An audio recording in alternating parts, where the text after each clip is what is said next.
যেখানে আল্লাহর আইন থাকতে পারে সেখানে মানুষ নিজের ইচ্ছে মতো আইন বানাবে? এ কেমন ইনসাফ? আজকের মুসলিম বাংলাদেশ এক প্রতারণার শিকার। 1971 সালে রক্তের সাগর পেরিয়ে আমরা বলেছিলাম, আমরা চাই অধিকার, আমরা চাই ন্যায়। কিন্তু সেই ন্যায়ের নামে আমাদের হাতে তুলে দেওয়া হলো এমন একটি তন্ত্র, গণতন্ত্র, যার ভিতই ন্যায়ের নয়, সংখ্যার ওপর গড়া। গণতন্ত্র, যাকে আজ উন্নয়ন, স্বাধীনতা কিংবা মানবাধিকারের মুখোশ পরিয়ে আমাদের উপরে চাপিয়ে দেওয়া হয়েছে, আসলে এক ধোঁকা, এক মারাত্মক বেইনসাফি ব্যবস্থা, যা ইসলামের ন্যায়ভিত্তিক শাসন ব্যবস্থার সম্পূর্ণ বিপরীত। ইসলাম বলে শাসনের অধিকার একমাত্র আল্লাহর, আর গণতন্ত্র বলে কোরআনের হুকুম নয়, ব্যালট বাক্সের ফলাফলের ওপর চলে দেশের ভবিষ্যৎ।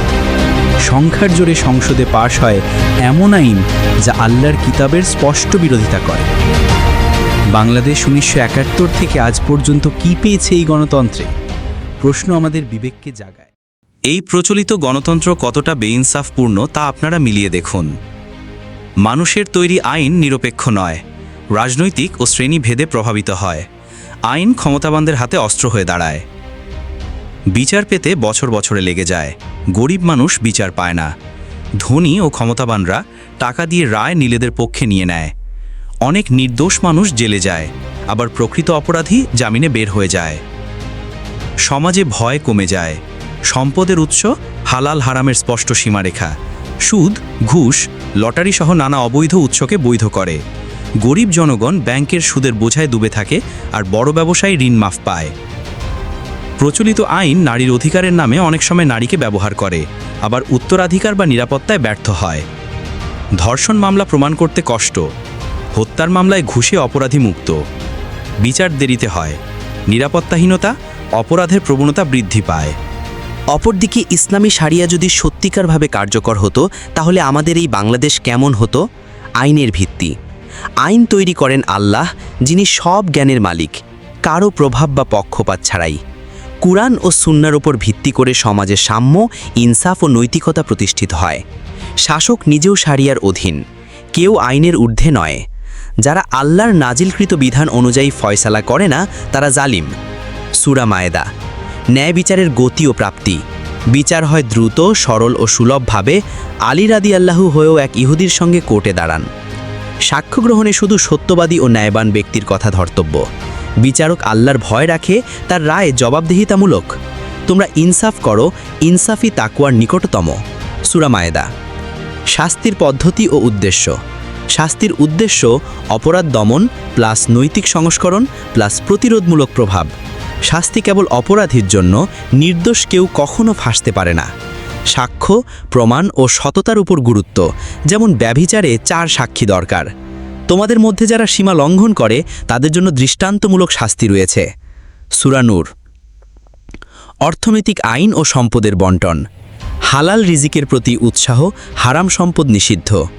অর্থনীতিতে পবিত্রতা বজায় রাখা হয়। জাকাত, সদকা ও মিরাসের মাধ্যমে সম্পদ ন্যায়সঙ্গতভাবে বণ্টন হয়। সুদ নিষিদ্ধ, কারণ তা ধনীকে আরও ধনী করে, গরিবকে নিঃস্ব করে। যারা জাকাত দেয় না আর আখিরাতে তারা অবিশ্বাসী, তাদের ধ্বংস। সূরা হামিম সিজদা। নারী ও পারিবারিক অধিকার। নারীর সম্মান ইসলামে অত্যন্ত উচ্চ। মা হিসেবে 3 গুণ মর্যাদা, স্ত্রী হিসেবে নিরাপত্তা, মেয়ে হিসেবে স্নেহ।